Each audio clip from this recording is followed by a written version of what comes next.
Hi, I'm Matt and this is Book Chat. I am super excited today to share with you 5 ways that you can completely destroy your books. And I am not even going to put an introduction video in here. I'm just going to go straight on into it. And I want to tell you that the first way that you can completely destroy your books is, listen carefully, if you take your book and you leave it in the sun in a lovely, warm, hot space in the direct sun. If you put it onto your windowsill, you can get that lovely faded out, almost sort of sepia tone to the book, especially to the actual sides, the sort of edges of the pages. They go that lovely sort of thick nicotine yellow. It's just so vogue at the moment. And of course, your covers will fade beautifully. If you have those hideous, dangly glass things in your window, ever so kitsch, very backwoods, what you can do is you can make sure that the sunlight passes through those onto your book cover and it scorches these amazing, huge, big black scorch marks onto the cover. And if you're very lucky, the book might even burst into flames. Now, that's the first way. The second way that you can do this is you can take your book, and I love doing this, it's just my favorite. You can take your book, and when you're reading your book and one of the children fall out of the tree and they've broken their leg and they're screaming, it's such a mission, because what do you do with the book? What you can do is you can take it and you can lie it, just put it flat like this, flat, on the couch or on wherever you are. And it's wonderful. It kind of gives you this creased, and you can see the amazing creased sort of look to the spine. The other thing that you can do, and I do this all the time, it's fantastic, is when you're reading your book, you can take it and you can actually fold the pages back like this and then read. And it's wonderful because you can read with one hand. You don't even have to use 2 hands to read. You can actually just read with one hand. And that also adds to this amazing creased look. And if you do it often enough, what you can do is you eventually won't even be able to see what's written there. Absolutely fantastic.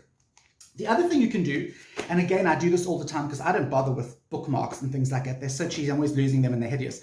So what I do is when I want to, again, rush out and save the kitten that's climbed up the tree or something, to mark my place, I take my book, and I'm going to just show you because it's quite complicated. You take your page, or any corner, the corner page, and you fold it down like this. Okay, but now there's a technical name for this. It's called dog-earing your book. You can look it up on Google. It's dog-ear your book. But the secret to this is you take it and don't just fold it, take it and really get that crease in there. Fold that crease, get it in there. Because the nice thing about that is you'll never ever lose your place again. Once that crease is folded in there, it is impossible to get out. So you'll never lose your place again. It's always there, creased in. Okay, so the other thing that you can do is, everybody says, always keep your books in a cool, dry place. Now, I am not going to put my books in between the legs of my neighbor. It's not happening. So I like to take my books and I put them in a place where it's really damp and really moist. And one of the best things to do is, especially if you have much older books, very valuable books, you only want to put them out on your bookshelf because, they can get worn and tacky and full of dust. So what you can do is put them into a box and then take that box, and the best place to store that where nobody's going to find it ever is up in your roof, up in the ceiling, in the attic area. And what you can do is to keep it nice and warm and moist and have very sort of bright colored molds and things growing on your books, is to put it as close to your geyser as possible. Especially if your geyser is wrapped in that sort of silver or pink kind of blanket thing to keep the moisture and the heat in there.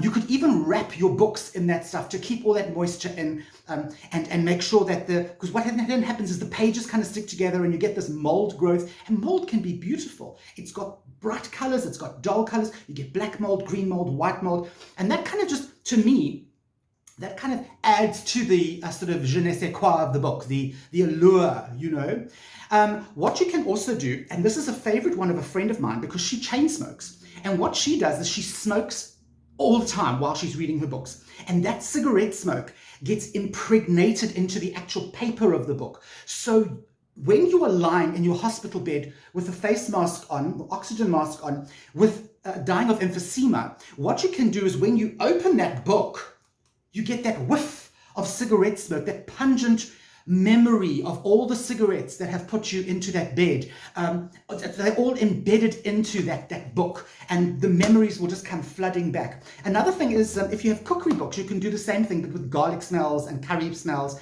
and fish smells, is if you leave your books out close to the stove, close to the hob, they will be impregnated with these stenches, these amazing stenches that bring back all these memories. And the last one I want to share is quite an important one, especially if you have an old book. One of my favorites, you can see it's been read many times. I leave this in the sun. I love reading this book. Sorry, some of the pages are a bit loose, which is kind of what I want to tell you about, because what you can do with a book that ends up like this, which a lot of my books do end up like this, is you can take sellotape. In South Africa, we call it sticky tape. Take your sellotape and you can actually, I don't have any sellotape here, but you can stick, let's have a look. You can stick your page back in. You just take the sellotape and just put a big wodge of it down the side, and voila, your page is stuck in. This is particularly good if you have a page that is kind of torn like that, okay, and you want to kind of stick it back together. You can do that. What you do is take the book, take the page where it's torn, and kind of stick it back like that, okay, stick it together.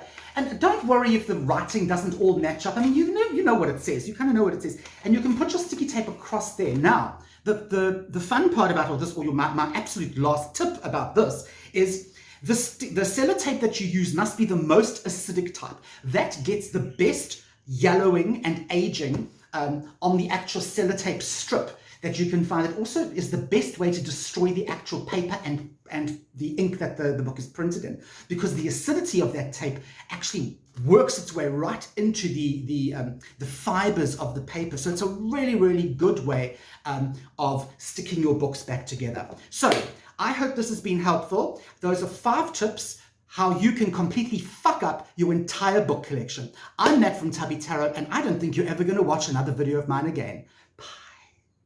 Bye.